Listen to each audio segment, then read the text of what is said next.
इस वीडियो में हम लीनियर इक्वेशंस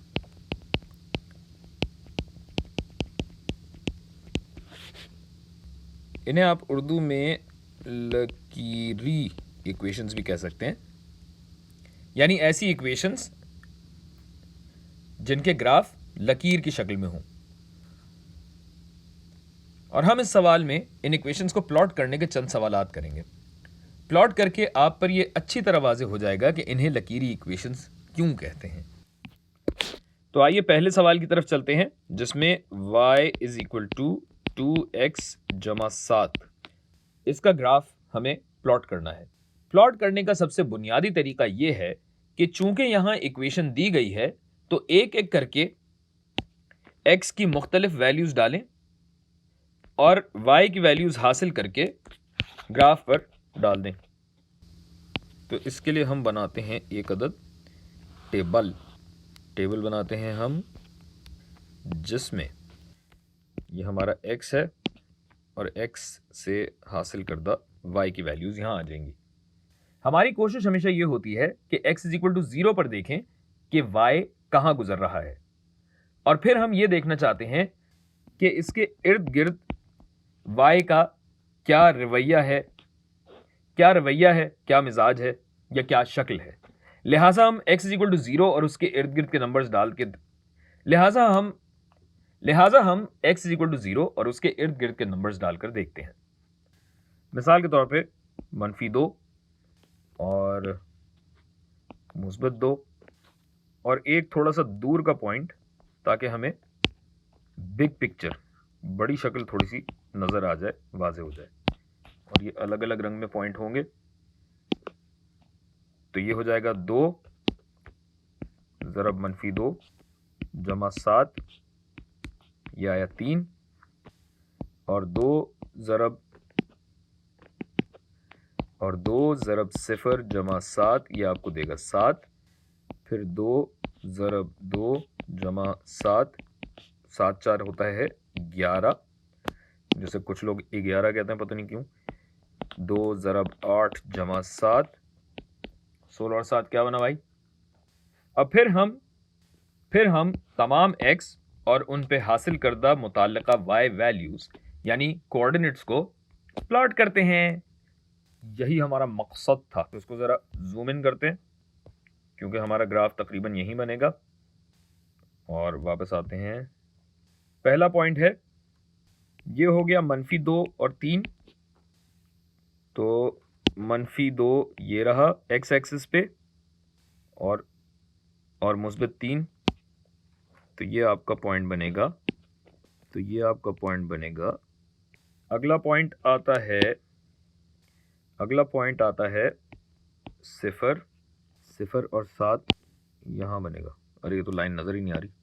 इसको मैं कर देता हूँ इस रंग में, और यहाँ ये भी रंग बदल देता हूँ, ये लो। अच्छा जी, अगला पॉइंट कौन सा है? 2 11, तो 2 ये रहा, 11 ये रहा। अगला है 8 और 23, ये तो हमारे पास यहाँ पे आ भी नहीं सकता। 3 पॉइंट से हमारा काम फिर भी हो जाएगा। खैर 3 पॉइंट से हमारा काम हो जाएगा, तो हमें कोई मसला नहीं है सच। ये हो गया 0 और 7, जबकि ये है 2 11, और अगला पॉइंट 9 2 11। ये आपकी कुछ ऐसी लाइन बनेगी, और इसमें चालाकी मैं ये करूँगा कि ये किया मैंने, ये आपकी इक्वेशन बनी y is equal to 2x plus 7। तो चलें अब लीनियर इक्वेशंस की रोज़मर्रा की ज़िंदगी में मुस्तमिल कुछ अमली मिसालें देखते हैं। आपके सऊदीया वाले चचा ईद के लिए अभी अभी पाकिस्तान तशरीफ़ लाए हैं, और उन्होंने आपसे कहा है कि मुन्ने यहीं हवाई अड्डे से ज़रा हमारे $50 रुपए में तब्दील करवा दो। आपने कहा कि भाई घाटे का सौदा है, यहाँ से मत लें, यहाँ सर्विस के $5 लगते हैं, जबकि हर इजाफी डॉलर के एवज सिर्फ 152 रुपए मिलते हैं।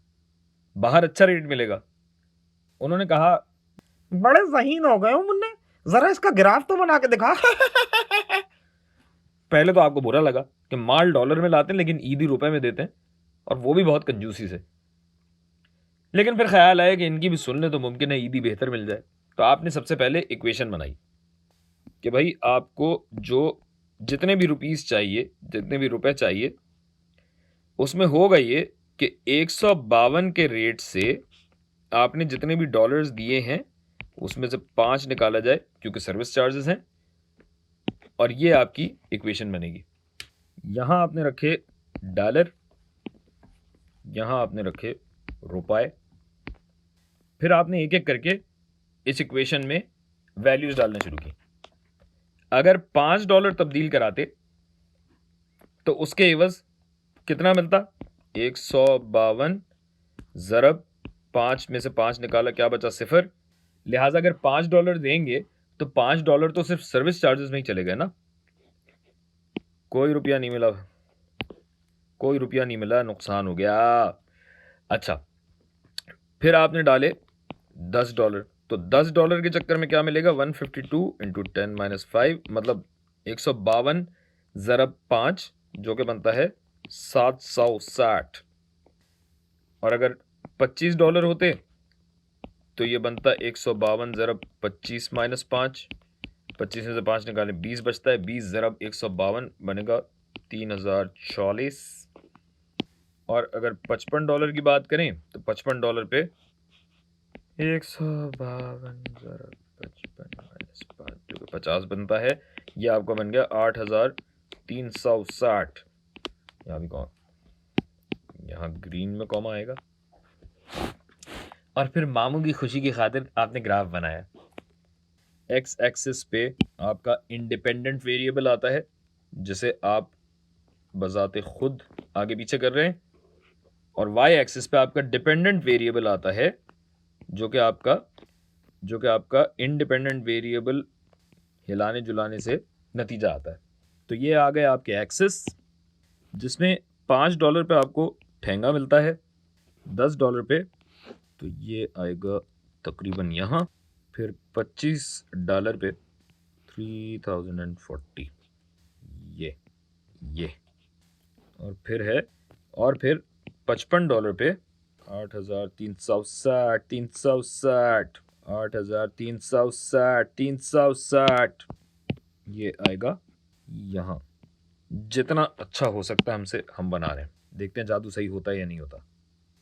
अरे थोड़ा सा रह गया। ये हमारी लाइन है, और जाहिर है चूंकि हम जानते हैं कि ये लाइन पे ही होगा तो तकरीबन यहाँ आ रहा है। ये ले, इतना तो चलता है। और अब इस ग्राफ को देखकर मामू बहुत खुश हुए और फौरन आपकी वालदा को कहा, भाई रखशंदा, अब इसकी शादी करा दो। आपको ये सुनकर बुरा लगा और आपने पूछा, आप सामान कितना लाए, गाड़ी में रखना है? कहने लगे, चंद पाउंड है बस। तो आपने अपनी जेब से पर्चा निकाला और कहा कि मामू जान, ये पाउंड साउंड मैं नहीं जानता, आप मुझे किलोग्राम में बताएं। 4 किलोग्राम है या मसलन 9 किलोग्राम है? और चंद पाउंड से क्या मुराद है? इस ग्राफ की मदद से बता दें कि अगर 312 पाउंड है तो कितने किलो हुआ, या मसलन 417 पाउंड है तो कितने किलो हुआ। तो उन्होंने इस ग्राफ से देखा कि भाई अगर तुम 4 किलो की बात कर रहे हो तो ये तकरीबन कोई 9 पाउंड बनता है। ये हो गया 9 पाउंड। तो अगर तुम 9 किलोग्राम की बात करो तो 9 किलोग्राम कुछ बनता है 20 पाउंड। और उन्होंने बोला ये 312 और 417 कैसे देखूं? हाँ, मैं 12 बता सकता हूँ, 17 बता सकता हूँ। 12 पाउंड आपका तकरीबन बन रहा है तकरीबन 5.5 किलोग्राम। जबकि अगर 17 पाउंड पे देखना हो तो ये तकरीबन यहाँ कोई आ रहा है, ये भी 7 और 8 के बीच में है, लिहाजा ये हुआ तकरीबन किलोग्राम। ये सब वैल्यूज डालने के बाद उन्होंने आपकी अम्मी की तरफ देखा और कहने लगे, रहने ही दो रखशंदा, बहुत बदतमीज है तुम्हारा लड़का, इससे कौन करेगा शादी।